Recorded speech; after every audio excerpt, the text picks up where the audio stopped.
নমস্কার, CNN24 সংবাদে আমি নীলাঞ্জন আপনাদের স্বাগত জানাচ্ছি। প্রথমেই সংবাদ শিরোনাম। শিলচরে অসম প্রকাশনা পরিষদের দ্বিতীয় অসম গ্রন্থমেলা শুরু। ঝুলন্ত অবস্থায় বিজেপি যুবনেতার দেহ উদ্ধার, এলাকায় চাঞ্চল্য, পরিবারের অভিযোগ পাওনাদারের চাপে আত্মহত্যা। সোনাই প্রাথমিক শিক্ষাখণ্ডের অধীনে রকমুখ এলপি স্কুলে ছাত্র অনুপাতে শিক্ষক না থাকায় পড়াশোনা লাটে। চিকিৎসায় চূড়ান্ত গাফিলতির অভিযোগ, মৃত রোগীকে জীবিত দেখিয়ে টাকা আদায়, ILS হাসপাতালে তীব্র উত্তেজনা। বাঁশকান্দিতে 1,20,00,000 ড্রাগস বাজেয়াপ্ত, গ্রেফতার 2। এবারে সংবাদ বিস্তারিত। সোমবার থেকে শিলচর পুলিশ প্যারেড গ্রাউন্ডে শুরু হলো আসাম প্রকাশনা পর্ষদ এবং সারা আসাম প্রকাশক এবং বই বিক্রেতা সমিতির উদ্যোগে দ্বিতীয় অসম গ্রন্থমেলা। সোমবার বিকেলে 10 দিনের এই গ্রন্থমেলা উদ্বোধন হয়। এদিন উদ্বোধনী অনুষ্ঠানে উপস্থিত ছিলেন রাজ্যের শিক্ষামন্ত্রী রনোজ পেগু, বিশিষ্ট লেখক, সাংবাদিক তথা গণজ্ঞাপন বিভাগের প্রাক্তন অধ্যাপক পার্থ চট্টোপাধ্যায়, বিধায়ক দিবায়ন চক্রবর্তী, বিধায়ক কমলাক্ষ দেবপুরকায়স্থ, উপাচার্য অধ্যাপক নিরঞ্জন রায়, অসম প্রকাশনা পরিষদের সচিব প্রমোদ কলিতা। এদিন সচিব প্রমোদ কলিতা স্বাগত বক্তব্য রাখেন। তিনি বলেন, শিলচরে অসম প্রকাশনা পরিষদের প্রথম গ্রন্থমেলাটি হয়েছিল 2023 সালে। গ্রন্থমেলা উপলক্ষে পুলিশ প্যারেড গ্রাউন্ড চত্বর সেজে উঠেছে। এইবার 31টা প্রকাশনা প্রতিষ্ঠান বইমেলায় অংশগ্রহণ করেছে। স্টল রয়েছে 25টি। বইমেলায় প্রতিদিন সভা, গ্রন্থ প্রকাশ ও নজরকাড়া সাংস্কৃতিক অনুষ্ঠান পরিবেশিত হবে বলে জানান তিনি। অনুষ্ঠানে মন্ত্রী রনোজ পেগু, লেখক সাংবাদিক পার্থ চট্টোপাধ্যায় ও উপাচার্য অধ্যাপক নিরঞ্জন রায় বক্তব্যে বইমেলা ও বই পড়ার প্রয়োজনীয়তার উপর বক্তব্য রাখেন।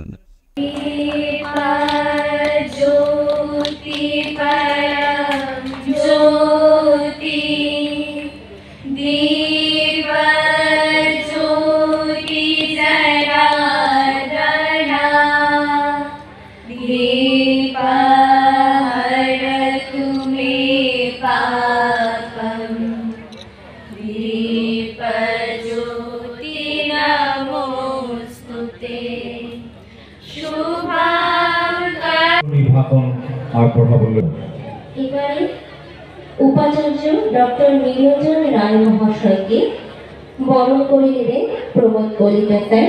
আবারও তাকে অনুরোধ করছি। এবং আসাম শিক্ষা থেকে আগের থেকে আজ থেকে ছিলাম অনেক এগিয়ে গেছে। এর জন্যে আমি তাকে আমার অন্তরে লেখকরা আছেন বাংলায়। আমি একটি সামান্যই লেখক, তবে শিলচরের উপর আমার একটা জোর আছে এই কারণে, এবং আমার বয়স এখন 89। আমি এই অবস্থায় কোথাও যাই না, কিন্তু শিলচরের নাম শুনে আমি চলে এলাম এই কারণে। একটা বইয়ের আকর্ষণ আছি, যেখানে আমার দেশ, আমার প্রকাশক তারা এখানে স্টল দিয়েছেন এবং তারা আমাকে অনুরোধ করেছেন যদি আমি ওই স্টলে বসি এবং আমার বই স্বাক্ষরিত অবস্থায় কিছু পাঠক দিতে পারি, সেটা আমার একটা গৌরব। এছাড়া এই শিলচরের সঙ্গে আমার একটা আত্মিক যোগাযোগ হঠাৎ ঘটে যায়। 1998 সাল, তখন আমার অনেক বয়স কম নিশ্চয়ই। সে সময় এই যুবসংঘ পত্রিকার অতীত দাস, যার সঙ্গে আমার কোনো সাক্ষাৎ পরিচয় ছিল না, তিনি আমাকে দেখেন যে এখানে একটি সেমিনার হবে যুবসংঘের, যদি আমি আসি, কারণ আমি সাংবাদিকতা নিয়ে কাজ করি, গবেষণা করি, পড়াই। তো আমি রাজি হয়ে গেলাম এক কথায়। এবং এখানে আসা মাত্রই আমাকে তখনকার দিনের উপাচার্য জয়ন্ত ভট্টাচার্য, আমি তা কাউকেও চিনতাম না, সেই জন্য প্রথম এলাম। তিনি আমাকে তার বিশ্ববিদ্যালয়ে তিনি বলেন, আমি মাস কমিউনিকেশন ডিপার্টমেন্ট ঢুকেছি, আপনি যদি এসে একবার দেখেন, ছাত্রদের সঙ্গে কথা বলেন। এবং তিনি গাড়ি পাঠালেন, আমি গেলাম এবং গিয়ে আমি ছাত্রদের বিষয়ের কথা বললাম। তাতে আমাকে প্রফেসর ভট্টাচার্য অনুরোধ করলেন যে আপনি যদি এই বিভাগে নতুন করে একটা ডিপার্টমেন্ট করছি, একটা ভালো জিনিস তুলে নেন। আমি প্রস্তুত ছিলাম না, কিন্তু সেই অনুরোধ শেষ পর্যন্ত আমাকে রাখতে হয়েছে। আমি 3 বছর এখানে কাটিয়েছি। আমার জীবনের কর্মজীবনে সেই সপ্তাহে এখানেই শেষ হয়েছে। তারপরে আমি কোনো কাজ নেই। আমি বাড়িতে গিয়ে এখন শুধু দেখি এবং একটি আন্দোলন করি। আন্দোলনটি নৈতিক পুনরুজ্জীবনের আন্দোলন। কাতেরাইল এলাকায় ঝুলন্ত অবস্থায় উদ্ধার হলো বিজেপির যুব মোর্চার কাঠিগোড়া মণ্ডল কমিটির সভাপতি সত্যজিৎ দাসের মৃতদেহ। তার বয়স ছিল ২৬। ঘটনাকে কেন্দ্র করে এলাকা জুড়ে তীব্র চাঞ্চল্য ও শোকের ছায়া নেমে এসেছে। দেখুন সবিশেষ। পরিবারের পক্ষ থেকে অভিযোগ, অতিরিক্ত পাওনাদারের চাপ সহ্য করতে না পেরেই আত্মহত্যার পথ বেছে নেন তিনি। রবিবার রাত প্রায় 10টা নাগাদ বাড়িতে ফিরে সত্যজিতের বড় ভাই বিষ্ণু দাস দেখতে পান যে তার ঘরের দরজা ভেতর থেকে বন্ধ। ডাকাডাকির পরেও সাড়া না পেয়ে দেওয়ালের ফাঁক দিয়ে উকি দেন তিনি। তখনই মর্মান্তিক পরিণতি লক্ষ্য করা যায়। খবর পেয়ে ঘটনাস্থলে পৌঁছানো কাটিগড়া থানার ওসি নীলকমল বড়ুয়া এবং সার্কেল ম্যাজিস্ট্রেট রবার্ট টোলর। ম্যাজিস্ট্রেটের উপস্থিতিতে দরজা ভেঙে মৃতদেহ উদ্ধার করে পুলিশ। দেহের অবস্থা দেখে ডাকা হয় ফরেনসিক টিমকেও। প্রাথমিক তদন্ত শেষে মৃতদেহ ময়নাতদন্তের জন্য শিলচর মেডিকেল কলেজ হাসপাতালে পাঠানো হয়েছে। তাদের অভিযোগ, পাওনাদারের অত্যধিক চাপ এবং মানসিক যন্ত্রণার কারণেই আত্মহননের পথ বেছে নিয়েছিলেন সত্যজিৎ। অত্যন্ত দুঃখের সহিত বলার ভাষা নেই আমাদের কাছে। আমাদের সবার প্রিয়, আমাদের ছোট ভাই, তরুণ তর্কি নেতা, ভারতীয় জনতা যুব মোর্চার সভাপতি শ্রী সত্যজিৎ দাস। রাত্রে আমি এক বিবাহতে ছিলাম।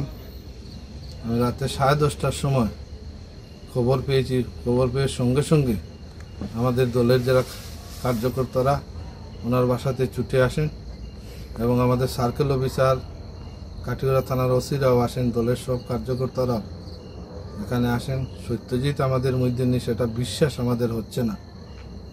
আমাদের বলার কোনো ভাষা নেই। আমরা সবাই ভারতীয় জনতা পার্টির কার্যকর্তা আমরা মর্মাহত যে সত্যজিৎ এইভাবে চলে যাবে সেটা আমাদের অকল্পনীয়। আমাদের ছিল গতকালকেও সত্যজিতের সাথে আমার 2বার দেখা হয়েছে। গতকালকে আমাদের ভারতীয় জনতা পার্টি কাঠিগড়া মণ্ডলের প্রতিটা বুথে প্রবাস ছিল। সেই প্রবাস কার্যক্রমেও সত্যজিৎ দাস অংশগ্রহণ করেছে। সকালবেলাও আমরা দেখেছি প্রধানমন্ত্রীজির মন কি বাত অনুষ্ঠানে সত্যজিৎ ছিল। সেটা বলার আমার কোনো ভাষা নেই। আমরা সবাই দুঃখিত।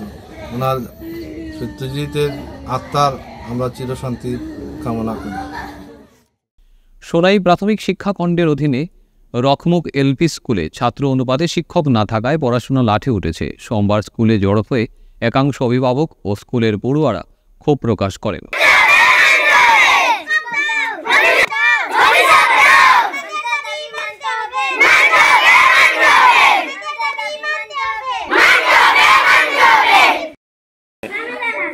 নমস্কার। বিগত আমাদের স্কুলে 3-4 মাস ধরে কোনো মাস্টার নেই, জায়গাটা খালি পড়েছে। বিগত কয়েকদিন আগে 2জন টিচার ছিল, তার মধ্যেও একজন ট্রান্সফার হয়ে গেছে। কোথায় গেছে সেটাও আমরা একটা তদন্ত করেছি। যেখানে স্কুল অলরেডি 18-19 জন মাস্টার আছে, সেই স্কুলের টাকা ট্রান্সফার হয়েছে। এখানে বর্তমানে আমাদের স্কুলে 120 অধীনে বা 130 এরকম ছাত্র রেগুলারলি আসে। তো এর মধ্যে একজন মাস্টার কোনো কিছু সাড়া দিতে পারে না। বিগত 28/11-25 তারিখে আমরা মাননীয় ডিজি মহোদয়ের কাছে একটা অ্যাপ্লিকেশন দিয়েছি বিচার পাবে। তাই তারপরে আবার ডিস্ট্রিক্ট এলিমেন্টারি অফিসে আমরা একটা চিঠি দিয়েছি লিখিতভাবে। তো এটা বেসিক কপি আমাদের কাছে আছে। তাই আমাদের এখনও পর্যন্ত কোনো রেজাল্ট এসে নেই। আমাদেরকে এখনও পর্যন্ত কোনো মাস্টার দেওয়া হয় নেই। তারপরে ব্লক এর কয়েকদিন আগে 5-7 মাস আগে বিগত এর আগে আমরা একবার ডিও ম্যাডামকেও দিয়েছি, তাই উনি কোনো জবাব দেয়নি। উনি বলছেন রিটার্ন তো আপনাকে দেওয়া হবে, পূজার সময় এসেছে, এখন বন্ধ হয়েছে। তারপরে আমরা বিগত কিছুক্ষণের মধ্যে আমরা মাস্টার ব্যবস্থা করে দিই। বর্তমানে কয়েকদিন আগে 2জন পার্শ্ববর্তী স্কুলের মাস্টার আমাকে এসে বলেছে যে আপনারা এখানে আমরা 2জন মাস্টার দেওয়া হয়েছে, একজন আমার ওয়াইফ আছে, আরেকজন কে জানি না। তার মধ্যে ওনাকে জিজ্ঞাসা করেছিলাম, বলছে যে আমার ওয়াইফটা বর্তমানে লিভে আছে। তো লিভের মধ্যে কীরকম ওনাকে আমাদের স্কুলে ট্রান্সফার দেওয়া হলো এটা জানি না। সরকারের গাইডলাইনে কি গো, এটা আমাদের আইনে তো কি জানিয়েন না নিজে, আইনে কি এতটুকু আছে না আছে। তাই আমাদেরকে যতক্ষণ ভাবে মাস্টার না দেওয়া হবে আইনগতভাবে আমরা সড়ক পদক্ষেপ নেব। চিকিৎসায় গাফিলতি, অনিয়ম এবং রোগীর মৃত্যুকে ঘিরে ফের চাঞ্চল্যের কেন্দ্রবিন্দুতে আগরতলার ILS হাসপাতাল।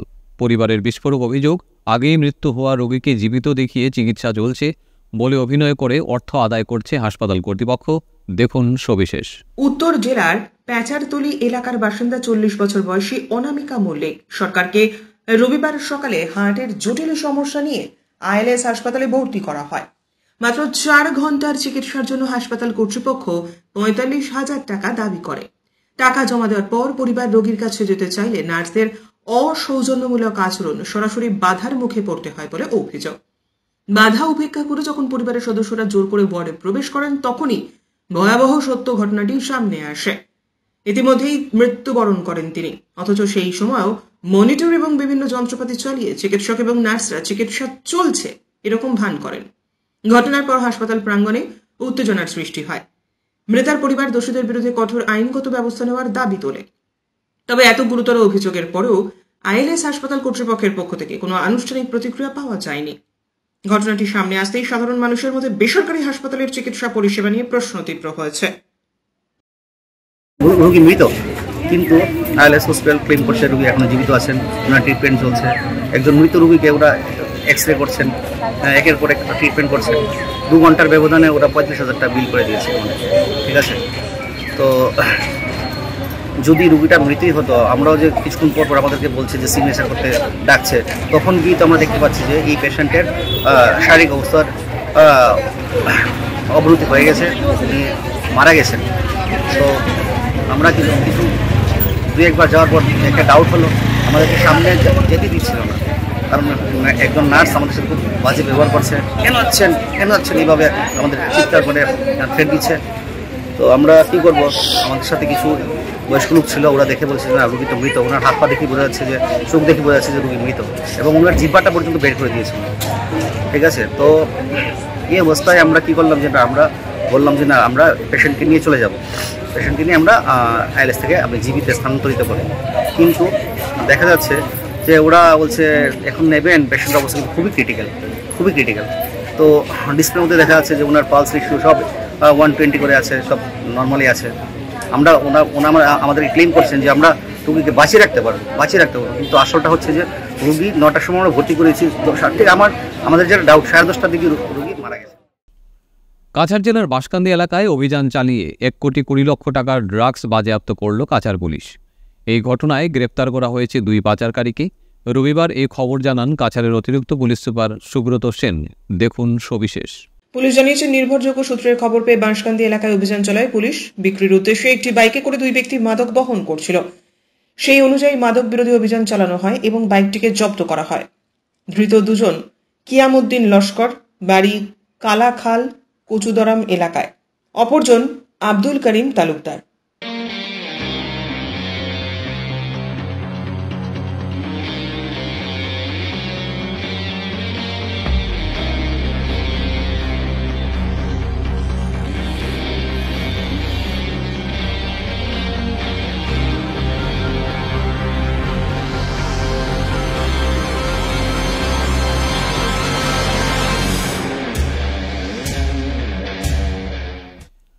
এবার ফের নিষিদ্ধ মাদকদ্রব্য জব্দের সংবাদ শিরোনামে।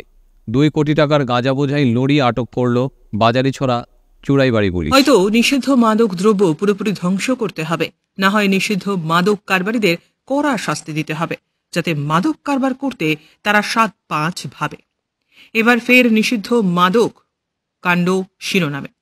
গাঁজা বোঝাই লরি আটক করল বাজারিছড়া চুড়াইবাড়ি পুলিশ। একটি বিশেষ নম্বরের সামগ্রীবিহীন 12 চাকার লরি সোমবার ত্রিপুরা থেকে বাজারিছড়া চুড়াইবাড়ি পুলিশ ওয়াচ পোস্টে পৌঁছলে খানিকটা সন্দেহ হওয়াতেই লরিটিতে তল্লাশি চালানো হয়। ওসি আনন্দ মেধি সহ তার দলবলেরা তল্লাশি অভিযান চালান, আর তাতেই বাজেয়াপ্ত হয় 67 প্যাকেটে 3 কুইন্টাল 76 কেজি শুকনো গাঁজা। পাশাপাশি লরি চালককে আটক করা হয়েছে। ধৃত চালক ত্রিপুরার কমলানগরের জিরানিয়ার রাকেশ চক্রবর্তী। জব্দকৃত গাঁজার কালোবাজারি মূল্য প্রায় 2 কোটি টাকা বলে জানানো হয়েছে। সবকিছু খতিয়ে দেখছে পুলিশ। ফিরছি একটা বিরতির পর, আপনারা সবাই সঙ্গে থাকুন। Grace well hospital, Meherpur, Silchar. এখানে আপনারা পাবেন ডায়ালিসিস, এন্ডোস্কোপি, সোনোগ্রাফি, ইকোকার্ডিওগ্রাফি, এক্স-রের মতো বিশেষ সুবিধে, উন্নত মানের ডাক্তারি পরিষেবার পাশাপাশি পাবেন আইসিইউ, এনআইসিইউ, ইনডোর, আউটডোর এবং যে কোনো রকম সার্জারি অত্যন্ত সুলভ মূল্যে এবং অত্যাধুনিক মানের। গ্রেস ওয়েল হসপিটাল বিভিন্ন ধরনের চিকিৎসা পরিষেবার পাশাপাশি এখানে আপনারা পাবেন বন্ধ্যাত্ব কাটিয়ে মাতৃত্ব এবং পিতৃত্বের আশ্বাস। আপনার সুস্থ জীবনের লক্ষ্যে সর্বদা কাজ করে চলেছে গ্রেস ওয়েল হসপিটালের সদস্যবৃন্দ। ঠিকানা grace well hospital, Meherpur, Silchar 788015। আপনার সুস্থ এবং মঙ্গলময় জীবন কামনা করি আমরা। Grace well hospital. ফিরে এলাম বিরতির পর। সড়ক দুর্ঘটনা রোধে কড়া দাওয়াই অসম সরকারের পরিবহন বিভাগ, অথচ দুর্ঘটনা যেন থামতে চাইছে না। প্রতিদিন যেন দুর্ঘটনা অহরহ ঘটছে। এবার পথ দুর্ঘটনা ঘটল শ্রীভূমি জেলার বাজারিছড়া ডেঙ্গার বন্দে। ঘটনা মতে বাজারিছড়ার লালমাটির বাসিন্দা রমকুমার সিংহ নিজের ইয়ামাহা বাইক নিয়ে করিমগঞ্জের দিকে আসছিলেন। ঠিক হাতিখিরা বাইপাস অতিক্রম করে ডেঙ্গারবন্দ পাবলিক স্কুলের সামনে তাকে আচমকা ধাক্কা মেরে ঘটনাস্থল থেকে পালিয়ে যায় পিয়াগো অটো চালক। অতর্কিত ধাক্কায় সড়কে ছিটকে পড়েন তিনি। বাম হাতে বেশ চোট পাওয়ার পাশাপাশি বাম পায়ে গভীর ক্ষতের সৃষ্টি হয়। পা কেটে ঝুলে পড়ে। পরবর্তীতে পাতারকান্দি হাসপাতালে প্রাথমিক অবস্থায় নিয়ে আনা হলে পরবর্তীতে শিলচর মেডিকেল কলেজে পাঠানো হয় উন্নত চিকিৎসার জন্য। পুলিশ ঘাতক অটো চালককে আটক করতে জাল বিছিয়ে রেখেছে। শিলচর পার্ক রোডের নর্থ ইস্টার্ন সার্কেলের শিলচর রেঞ্জের স্টেট ব্যাংক অফ ইন্ডিয়ার অফিসার্স সংস্থার উদ্যোগে শিলচর পৌর নিগমের সাফাই কর্মীদের মধ্যে কম্বল বিতরণ করা হয়। প্রায় 300 জন পুরুষ ও মহিলা সাফাই কর্মীরা কম্বল গ্রহণ করেন। এই ধরনের অনুষ্ঠান ব্যাংকে প্রায়ই হয়। এ বিষয়ে ব্যাংকের ডেপুটি জেনারেল সেক্রেটারি বিধায়ক ভট্টাচার্য বক্তব্য রাখেন।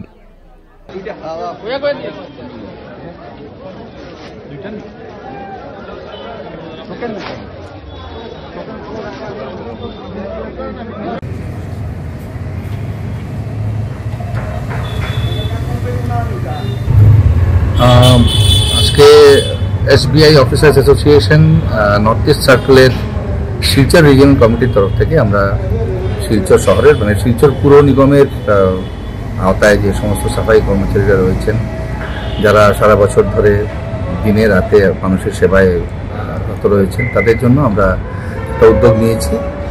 আজকে তাদেরকে আমরা 300 জনের ওপরে সাফাই কর্মচারীকে আমাদের অ্যাসোসিয়েশনের তরফ থেকে কম্বল বিতরণ করা হয়েছে। শীতের মরশুম এসে গেছে, এটা এদের খুব কাজে লাগবে, এদের এই সময় এটা প্রয়োজন ভেবে আমরা এটা করেছি। আমাদের অ্যাসোসিয়েশনের তরফ থেকে SBI office association north east circle এর তরফ থেকে আমরা গোটা উত্তর পূর্বাঞ্চল জুড়ে এই ধরনের বিভিন্ন কর্মসূচি হাতে নেওয়া হয়। শিলচর রিজিয়ন কমিটির তরফ থেকে আমরা বিভিন্ন সময় এই ধরনের কাজে আমরা মানুষের পাশে দাঁড়াবার চেষ্টা করেছি। আপনারা জেনে থাকবেন যে 2022-এ যে প্রলয়ঙ্করী বন্যা হয়েছিল, সে সময় আমাদের সদস্যরা রিলিফ নিয়ে, ত্রাণ নিয়ে মানুষের পাশে যতটা আমাদের সম্ভব দাঁড়াবার চেষ্টা করা হয়েছে। এই কর্মসূচির অঙ্গ হিসেবে আমরা এই আয়োজন করেছি আজকে। এতে এই পুরো উদ্যোগটার পেছনে শিলচর রিজিয়নের আমাদের অফিসার অ্যাসোসিয়েশনের শিলচর রিজিয়নের সমস্ত সভ্যরা সক্রিয়ভাবে থেকেছেন এবং তাদের আর্থিক সহায়তাই এই উদ্যোগ নেওয়া হয়েছে। আপনারা জানেন যে অফিসার অ্যাসোসিয়েশন মূলত স্টেট ব্যাংকে কর্মরত অফিসারদের অধিকার আদায়ের জন্যে এবং তাদের বিভিন্ন প্রয়োজনের জন্য আওয়াজ আমরা তুলি। আমরা বিভিন্ন ফোরামে এটা নিয়ে আন্দোলন হয়, আলোচনা হয়। তার পাশাপাশি আমরা মানুষের জন্য, আমজনতার বিভিন্ন প্রয়োজন, তাদের দাবি দাওয়া নিয়েও আমরা সবসময় সজাগ এবং সোচ্চার থাকি। আমরা এভাবেই মানুষের পাশে সবসময় আমরা থাকতে চাই। শুধু আমাদের সভ্যদের, আমাদের সদস্যদের অধিকার নয়, আমরা মানুষের অধিকার, মানুষের প্রয়োজনের জন্য আমরা সবসময় সজাগ। Youths against social evils Yashi Silchar Vidhan Sabha committee শিলচরের প্রভাবতী দেবী চ্যারিটেবল ট্রাস্টের যৌথ সহযোগিতায় শিলচর শহরের 3য় লিংক রোড এলাকায় একটি বিনামূল্যের ছানি শনাক্তকরণ ও চক্ষু পরীক্ষা শিবির আয়োজন করে। ট্রাস্টের শিবির আহ্বায়ক দেবজ্যোতি দাস এই শিবিরে উপস্থিত ছিলেন। রোগীদের মধ্যে বিনামূল্যে ওষুধ বিতরণ এবং কাউন্সেলিং প্রদান করা হয়। ইয়াসির পক্ষ থেকে শিবিরের ইনচার্জ ছিলেন আব্দুল মতিন খান। ইয়াসি বিধানসভা কমিটি এবং স্থানীয় সংগঠনের তরফে উপস্থিত ছিলেন রামু দেবরায়, রাজু দাস, রাজীব দাস, অর্জুন দেব প্রমুখ। শিবিরের মুখ্য সমন্বয়ক ছিলেন, তার সঙ্গে ছিলেন সুমিত দাস, মনু দেবরায়, বিপ্লব দে, সমীর দাস প্রমুখ। ইয়াসি সেন্ট্রাল কমিটির তরফে উপস্থিত ছিলেন সভাপতি সঞ্জীব রায়, বন্দিতা ত্রিবেদী রায়, শাহাবুদ্দিন আহমেদ, সুমন ভট্টাচার্য প্রমুখ। সঞ্জীব রায় 3য় লিংক রোড ডেভেলপমেন্ট কমিটির প্রত্যেক সক্রিয় সদস্যদের শিবির সফল করে তুলতে তাদের অসাধারণ সহযোগিতার জন্য ধন্যবাদ জানান। তিনি জানান যে আগামী দিনে আরও কিছু দুর্গম এলাকাতেও এই ধরনের শিবির আয়োজন করা হবে। আজকের মতো সংবাদ এ পর্যন্তই। নমস্কার।